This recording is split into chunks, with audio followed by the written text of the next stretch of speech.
عمر جن کے بارے میں فرمانے رسالت ہے لو کانا بعدی نبی لکان عمر، اگر میرے بعد کوئی نبی ہوتا تو وہ عمر ہوتے، لیکن اتنی بڑی ہستی آپ ان سے دو ٹوک کے رہے ہیں کہ عمر ساری کائنات میں سب سے زیادہ محبت تم کو مجھ سے ہے، لیکن اپنی جان سے زیادہ نہیں ہے، اس بنیاد پر تم مومن ہی نہیں ہو۔ اگرچہ تمہیں ساری کائنات سے سب سے زیادہ محبت تم مجھ سے کرتے ہو، پھر بھی تم مومن نہیں ہو۔ حضرت عمر پلٹے اور پلٹنے کے بعد فوراً کہا اے اللہ کے نبی، میں اپنی جان سے بھی زیادہ آپ سے پیار کرتا ہوں، آپ سے محبت کرتا ہوں، اپنی جان کو بھی قربان کر دوں گا آپ کی جان کے بچانے کے لیے، میں اپنی جان سے بھی زیادہ آپ کو چاہتا ہوں۔ فرمایا انت مومن الان یا عمر، اے عمر اب تم مکمل مومن ہوئے ہو۔ ہر مسلمان اپنے گریبانوں میں جھانکے، یہاں جلوس نکل رہا ہے یا رسول اللہ یا حبیب اللہ، اور یہاں مؤذن کی اذان کی آواز آتی ہے حی علی الصلاۃ، آؤ نماز کی طرف، اور نبی کا فرمان ہے الصلاۃ قرۃ عینی، نماز میری آنکھوں کی ٹھنڈک ہے۔ اب غور کریں، اللہ میں جلوس میں رہوں یا نماز پڑھوں، نبی کی محبت کس میں ہے؟ میرے پیارے ساتھیو، یہ اب آپ کے لیے امتحان کا وقت ہے، رسول کی محبت کس میں ہے؟ آگے چلیے، اتنی بڑی ہستی کے سامنے اللہ کے نبی کیا جواب دے رہے ہیں؟ تم مومن نہیں، اور جب انہوں نے کہا اپنی جان سے زیادہ میں آپ کو چاہتا ہوں، اللہ کے نبی فرماتے ہیں اب تم مومن ہوئے ہو۔ اب ہم کیسے لگ رہے ہیں؟ اس واقعے کو سامنے رکھیے تو اب ہم کیسے نظر آ رہے ہیں؟ ہم مومن ہیں؟ بیٹے کی ناجائز خواہشیں ہم پوری کر رہے ہیں، بیوی کی ناجائز خواہشیں ہم پوری کر رہے ہیں، گھروں میں وہ چیزیں ہم لے کے آ رہے ہیں۔ میں دبئی گیا، پروگرام میں بلایا گیا، شارجہ میں پروگرام ہوا، دبئی میں پروگرام ہوا، دیکھ رہا ہوں کہ انڈین اور پاکستان کی مسلمان عورتیں جلوس نکال رہی ہیں، اور جلوس کس کی؟ حکومت کے خلاف نکال رہی ہیں۔ میں نے کہا یار یہ کیا نعرے ہیں؟ لوگوں نے بتایا کہ حکومت نے اسٹار پلس بند کر دیا، اس کا نعرہ لگ رہا ہے۔ مسلمان عورتوں نے نعرے لگائے ہم 100 درہم دینے کے لیے تیار ہیں، مہینہ لے لو لیکن اسٹار پلس بند نہیں ہونا چاہیے، اور چینل بند ہو جائیں لیکن اسٹار پلس چالو کرو۔ ہم اپنے گھروں میں ایسی چیزیں لگائیں اور پھر محبت کے دعوے دار بنیں۔ افسوس ہوا کہ ایک اسلامی ملک میں، ایک عربی ملک میں،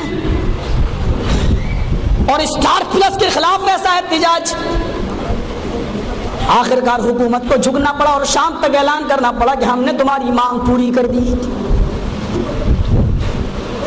اس سے اچھی تو ہماری حکومت ہے جو انا ہزارے کے آگے نہیں جھکی، بھوکا مر گیا بیچارہ 9 دن تک۔ تصور کیجئے کہ ایمان، ذرا امتحان لیجئے اور اپنا احتساب نفس کیجئے، اپنا حساب کیجئے، حساب ہم مومن ہیں یا نہیں۔ لا یؤمن احدکم حتی اکون احب الیہ من والدہ وولدہ والناس اجمعین۔ محبت کا معیار دیکھیے، تم میں سے کوئی بھی آدمی مومن ہو ہی نہیں سکتا۔ ایمان دیکھیے، لا یؤمن احدکم، اصول بات میں بتائے جا رہے ہیں۔ پہلے یہ کہہ دیا گیا کوئی مومن نہیں ہو سکتا، ہر مسلمان غور کر رہے ہیں کون نہیں ہو سکتا؟ ذرا سنیں غور سے، کان لگائیں۔ اللہ کے نبی نے کہا تم میں سے کوئی مومن ہو ہی نہیں سکتا، کب تک؟ حتی، اس وقت تک، اکون احب الیہ، جب تک کہ میں اس کی نظر میں من والدی، اس کے باپ سے زیادہ عزیز نہ ہو جاؤں، وولدہ، اور اس کی اولاد سے زیادہ عزیز نہ ہو جاؤں، والناس اجمعین، اور ساری کائنات میں سب سے زیادہ مجھے عزیز نہ سمجھ لے۔ ساری دنیا ایک طرف، میں ایک طرف، اور وہ ساری دنیا کو ٹھکرا دے، مجھے سر آنکھوں پہ بٹھا لے، کائنات کی بات ٹھکرا دے، میری بات رد نہ کرے، اس وقت تک وہ مومن نہیں ہو سکتا۔ یہاں تو رسول کی بات پرکھی جاتی ہے، رسول کی بات کو لے کے جایا جاتا ہے دوسری جگہ۔ میرے نبی نے جو کہا ہے اس کا فیصلہ ہمارے بزرگوں نے کیا ہے کہ نہیں کیا ہے؟ بزرگوں کے سگنیچر ہوں گے تو ٹھیک ہے، نہیں تو نہیں۔ جبکہ ہونا یہ چاہیے تھا کہ بزرگوں نے جو کہا ہے اس کو دیکھا جاتا کہ یہ بات ہمارے نبی نے کہی یا نہیں کہی ہے، لیکن ہوتا الٹا ہے۔ رسول نے جو کہا ہے اس کو لے جایا جائے گا بزرگوں کی عدالت میں، اور پھر وہاں سے فیصلہ ہوگا یہ حکم ہمارے لیے نہیں تمہارے لیے ہے، تمہارے لیے نہیں فلاں کے لیے ہے، فلاں کے لیے نہیں فلاں کے لیے ہے، ہم نے ٹکڑے ٹکڑوں میں بانٹ دیا ہے۔ ایک حدیث ہمارے لیے نہیں، یہ تمہارے لیے ہے، یہ تمہارے لیے نہیں، یہ ہمارے لیے ہے۔ ہم نے دین کا بٹوارا کر کے رکھ دیا ہے اور دین کو ہم نے ٹکڑوں ٹکڑوں میں بانٹ دیا ہے۔ یہ محبت رسول کے دعوے دار۔ میں جو بول رہا ہوں سمجھ رہے ہیں نا؟ اس سے زیادہ کھل کر نہ بولنے کا مجھے حکم ہے اور نہ میں بول سکتا ہوں۔ میرے بھائیوں ذرا تصور کرو، رئیس المنافقین عبداللہ ابن ابی ایک جنگ سے بھاگ رہا ہے، اس کے نازیبہ جملے یہ تھے، لوگوں محمد نے کتنے لوگوں کو مروا دیا، زور سے کہو صلی اللہ علیہ وسلم، کتنے لوگوں کو قتل کروا دیا ہے، چلو ہم مدینے لوٹتے ہیں۔ اس نے جو گالی ریکارڈ دی اس کو قرآن نے ریکارڈ کر لیا، لَيُخْرِجَنَّ الْعَزُّ مِنْهَا الْأَذَلَّ، چلو مدینہ چلتے ہیں۔ جو سب سے بڑا عزت والا ہے یعنی میں، عبداللہ ابن ابی اپنے آپ کو سب سے بڑا عزیز کہہ رہا ہے، سب سے بڑا عزت والا یعنی میں، سب سے بڑے ذلیل کو یعنی محمد کو مدینہ سے ہم نکال دیں گے صلی اللہ علیہ وسلم۔ جب عبداللہ ابن ابی نے یہ گالی دی، اس گالی کو کوئی بھی صحابی نہیں سن سکا۔ اس جملے کو سنا تو عبداللہ ابن ابی کے بیٹے ہی نے سنا، عبداللہ ابن ابی کے لخت جگر نے سنا۔ پتا چلا کہ محمد تو رسول اللہ جنگ جیت گئے ہیں، تو وہ بھاگ رہا ہے۔ اس نے سمجھ لیا کہ اب مدینے میں میرا ناطقہ بند ہو جائے گا، مدینہ چھوڑ کے بھاگ رہا ہے۔ اس کا بیٹا اس کا پیچھا کر رہا ہے، جیسے ہی وہ مکے کے بارڈر پہ کراس کرتا ہے، مکے میں داخل ہونا چاہتا ہے، عبداللہ ابن ابی کے بیٹے نے اپنے باپ کی گردن کے اوپر تلوار رکھ دی اور کہا ابو جان آپ ابھی مدینے سے مکے نہیں جا سکتے ہو جب تک کہ جناب محمد رسول اللہ کی اجازت نہ ہو۔ کہا بیٹے میں تمہارا باپ ہوں، کہا میں نے باپ کے رشتے کو تو توڑا نہیں ہے، میں جانتا ہوں کہ تم میرے باپ ہو۔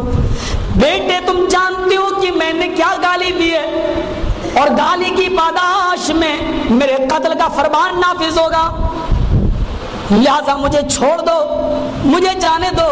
بیٹے نے کہا کسی نے سنا ہو نہ سنا ہو، جو تم نے گالی دی اس کو میں نے سنا ہے اور میں خود اللہ کے رسول کو گواہی دوں گا۔ پھر جو فرمان رسالت سے جواب نکلے گا، آزادی کا تو میں آزاد کر دوں گا، قتل کا تو قتل کیے جاؤ گے، اس کے علاوہ کوئی دوسرا راستہ نہیں۔ بیٹے تم مجھے نہیں مار سکتے، میں جانتا ہوں کہ تم مجھ سے بہت محبت کرتے ہو، ابو جان یہ غلطی مت کرنا۔ یہ حقیقت ہے پورے مدینے میں سب سے زیادہ اگر کوئی بیٹا اپنے باپ سے محبت کرتا ہے تو میں کرتا ہوں آپ سے، لیکن آج یہ اعلان بھی سن لو، آپ سے بھی زیادہ اگر محبت میں کسی سے کرتا ہوں تو میں فاطمہ کے باپ جناب محمد رسول اللہ سے کرتا ہوں۔ ایک انچ بھی قدم آگے بڑھا دیا تو میری ننگی تلوار تمہاری گردن پہ چل جائے گی، اور یہ آپ اچھی طرح جانتے ہیں محمد کا ساتھی جو کہتا ہے وہ کر کے دکھا دیتا ہے۔ باپ رک گیا، اتنے میں اللہ کے نبی آ گئے، آئے عبداللہ کے بیٹے اپنے باپ کی گردن پہ تلوار، یہ کیا معاملہ ہے؟ پوری رودات سنا دی، پوری کہانی بیان کر دی۔ اللہ کے نبی کہتے ہیں رک جاؤ، آسمان والے کو دیکھ لینے دو، کیا فیصلہ کرتا ہے وہ۔ آپ بیٹھ گئے، پیشانی پہ پسینہ آنے لگا، صحابہ سمجھ گئے وحی کی کیفیت طاری ہے، جبرائیل امین کوئی فرمان لے کے آئے ہیں۔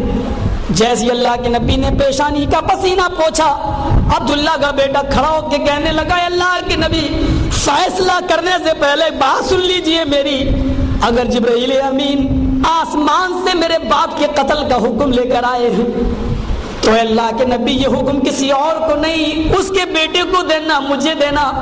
آپ کا حکم زبان سے نکلے گا، آپ کی آنکھ چھپکنے کی دیر ہوگی، میں اپنے باپ کی گردن کاٹ کر آپ کے قدموں پہ ڈال دوں گا۔ اللہ کے نبی نے بیٹے کی اور باپ کی، جانتے ہیں پورے مدینے میں اس بیٹے کو اپنے باپ سے کتنی محبت ہے، وہ جانتے ہیں، لیکن اپنے ساتھ بیٹے کی یہ محبت دیکھی تو فرمایا عبداللہ کے بیٹے، تیری میرے ساتھ جو انسیت و محبت ہے، اس محبت کو دیکھ کر میں نادم ہو گیا ہوں، میرا سر جھک گیا ہے، جا، میں نے تیرے باپ کی گالی دینے کے طریقے کو معاف کر دیا ہے، میں نے تیرے باپ کے خون کو نظر انداز کر دیا، اس کو جانے دے، اس کو چھوڑ دے، اس کے مکے میں پرویش کر لینے دے، جاؤ۔ ہم نے کون سی قربانیاں دی ہیں؟ ہم مومن ہیں۔ من والدہ، اپنے باپ سے زیادہ جب تک کوئی رسول سے محبت نہیں کرے گا وہ مومن نہیں۔ ہم تو معاشرے کے اصول نہیں توڑ سکتے، مولوی صاحب مجبوری ہے، کیا ہوا؟ کل میری لڑکے کی بارات جا رہی ہے، آپ کو دعوت دی جا رہی ہے۔ ارے بھائی، لڑکی کے یہاں جانا ہے، کہاں بارات میں دعوت ہے آپ کو؟ ارے بھائی آپ اپنے یہاں کھلائیے، لڑکی والے کے یہاں کیوں لے جا رہے ہیں؟ دعوت آپ دے رہے تو آپ اپنے یہاں کھلائیے۔ نہیں صاحب، وہ بارات ہے، لڑکے کی شادی ہے، ہم نہیں توڑ سکتے اصول، معاشرے سے دبے ہوئے ہیں، منع بھی نہیں کر سکتے۔ اللہ کے نبی کا فرمان ہے، مسند احمد کی روایت ہے، جو کسی کے گھر بغیر دعوت کے کھانے گیا، بغیر دعوت کے، وہ ایسا ہے جیسے اس نے تھوکا اور اس نے چاٹ لیا۔ لڑکی والے کیا بغیر دعوت کے جاتے ہو؟ یہ تھوک کو چاٹنا نہیں ہے؟ نہیں مولوی صاحب، ارے دعوت تو لڑکے والے نے دی، لڑکے والے کیا کھاؤ؟ نہیں صاحب، لڑکی کے باپ نے اجازت دے دی تھی کہ تم 150 آدمی لے کے آ سکتے ہو، 200 لا سکتے ہو، جھوٹ بولتے ہو۔ لڑکی کے باپ کی مجبوری کو تم اس کی اجازت کہہ رہے ہو؟ شرم تمہیں نہیں آتی؟ تم نے پہلے ہی کہہ دیا دیکھو جہیز کم ملے چلے گا، لیکن میرے باراتی جتنے آئیں گے ان کی خاطری ہونی چاہیے، عزت میں کمی نہیں ہونی چاہیے۔ یہ بھیک مانگنے کا ایک نیا اسٹائل ہے، عزت میں کمی نہیں ہونی چاہیے کا مطلب سمجھتے ہو؟ بڑے کا نہیں چلے گا، مٹن ہو، قورمہ ہو، یہ سادہ پانی نہیں چلے گا، بزری ہو۔ اس کو آپ نے نئے سٹائل سے کہہ دیا ہے، عزت میں کمی نہیں ہونی چاہیے۔ اسٹائلیں بدل دینے سے حقیقتیں ختم نہیں ہو جاتی ہیں۔ بہت سے چینل چلتے ہیں ٹی وی میں، ایک چینل کا نام ہے فیشن شو، جو لڑکی جتنا کم کپڑا پہن کے آئے اسی کو مس ورلڈ بنا دیا جاتا ہے، اس کا نام رکھ دیا فیشن، لڑکی کو ننگا کر دیا، نام رکھ دیا فیشن شو۔ ہم بے وقوف ہیں، پاگل خانے میں بھرتی ہو کر ہمارا علاج ہونا چاہیے پہلے، ہم اس کو فیشن کہہ رہے ہیں۔ اور اللہ کے رسول نے کہا تھا نساؤن کاسیات ناریات، ایک ایسا زمانہ آ جائے گا کہ تم دیکھو گے عورتوں کو، لڑکیوں کو، کہ وہ کپڑے تو پہنے گی لیکن ننگی ہوں گی۔ میں برہنہ نہیں کہہ رہا ہوں، ننگی کہہ رہا ہوں، تاکہ جو برہنہ نہیں سمجھتے ہیں وہ بھی سن لیں۔ اللہ کے رسول نے یہ نہیں کہا تھا جب وہ سارے کپڑے اتار دیں ان کو ننگا کہنا، اللہ کے نبی نے کہا تھا کپڑے تو پہنے گی لیکن ننگی ہوں گی۔ آج یہی تو ہو رہا، کپڑے تو پہنے ہیں لیکن ننگی ہیں۔ ہم ان کو ننگا شو تو نہیں کہہ رہے، ہم نے کہہ رہے فیشن شو۔ تہذیب بدل دو، نام بدل دو، شراب کا نام دوا رکھ دو تو بدل جائے گا۔ نشے کی گولیاں کھاؤ کہ تو دوا ہے، نیند آ جاتی ہے اس سے۔ نام بدل دینے سے حیثیتیں ختم نہیں ہو جاتی ہیں۔ اور ہمارے بھائیوں نے تو کہہ بھی دیا ہے 9 پیالے پی لو، نشہ نہ آئے تو حلال ہے، 10واں پیالہ شراب کا پیو اسی میں نشہ آئے تو وہ 10واں ہی حرام ہے، وہ 9 حلال ہیں۔ ایسے ایسے فتوے دیے جاتے ہیں، ملوں کی طرف سے نہیں، کٹھ ملوں کی طرف سے دیے جاتے ہیں۔ پیسہ پھینکو، تماشا دیکھو، آج کل یہی ہو رہا ہے، یہی ہو رہا ہے۔ آگے چلیے، میں والدی، باپ سے زیادہ رسول سے محبت ہونی چاہیے۔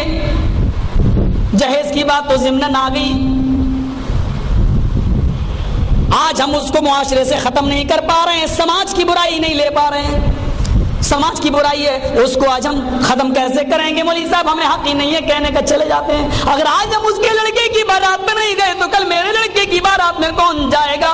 تم ہماری نہ کہو، ہم تمہاری نہ کہیں، یہ چل رہا ہے اصول، کسی ایک کو تو اٹھنا پڑے گا۔ دوسرا جملہ دیکھو، وَوَلَدِهِ، اپنی اولاد سے بھی زیادہ۔ یہ تینوں چیزیں بیان کرنے کے بعد وید کا ایک منتر پڑھوں گا میں، محبت رسول کو ثابت کرنے کے لیے۔ حالانکہ میں یہ جانتا ہوں کہ میرا اسلام کسی دوسرے کی مذہبی کتاب کا محتاج نہیں ہے، لیکن الفضل ما شہدت بہ الاعداء، فضیلت اس کو کہتے ہیں کہ دشمن بھی جس کا اعتراف کر لے۔ اپنی اولاد سے بھی زیادہ رسول سے محبت، اگر نہیں ہے تو مومن نہیں، تم میں سے کوئی مومن نہیں ہو سکتا۔ الخصائص اٹھاؤ علامہ سیوطی کی۔ حضرت عمر فاروق کا بیٹا گھڑ سواری کر رہا ہے، سیکھ رہا ہے، تیر اندازی بھی سیکھ رہا ہے، پسینہ پسینہ ہے، اور تیر اندازی اور گھڑ سواری سیکھ کر گھر میں آتا ہے، السلام علیکم کا گھر میں گھستا ہے۔ ابو، بیٹا کس کا ہے؟ عمر کا۔ ابو کھانا ہے؟ ہاں بیٹا وہ رکھا، کھا لو۔ ہانڈی کی کا اوپر کا ڈھکن اٹھایا، یہ کیا ہے؟ باپ نے جواب دیا، الدبہ، لوکی لمبی والی، جس کو کہیں کہیں کدو بھی بولا جاتا ہے، مجھے نہیں معلوم آپ کے کیا بولا جاتا ہے۔ ناک چڑھا لی، یہ بھی کوئی کھانے والی چیز ہے؟ ایسے یہ بھی کوئی کھانے والی چیز؟ باپ کی طرف دیکھا، پہلے تو غصے سے بھانڈی رکھ دی، ہاں یہ بھی کوئی کھانے والی چیز؟ بس چیز ہی کہہ پا رہا تھا، پورا جملہ بھی پورا نہیں کیا۔ کیا دیکھتا ہے، عمر فاروق کا ہاتھ تلوار کی میان کی طرف بڑھ رہا ہے، اٹھا لی تلوار، میان پہ مچل رہا ہے، آنکھیں سرخ ہیں۔ بیٹے نے اپنے باپ کے ہاتھ کو دیکھا کہ وہ تلوار کے دستے پر تڑپ رہا ہے میان سے نکلنے کے لیے، کہتا ابو کھا رہا ہوں۔ شکم سیر ہو کر کھایا۔ جب کھانا کھا چکا تو حضرت عمر کا جواب سنو، بیٹے آج تم نے لوکی کھانے سے منہ بنا لیا، نظر انداز کر رہا ہوں تمہیں، آئندہ اگر لوکی کھانے سے نفرت کی یا منہ بنایا، کعبے کے رب کی قسم تلوار نکال کر تیری گردن قلم کر دوں گا۔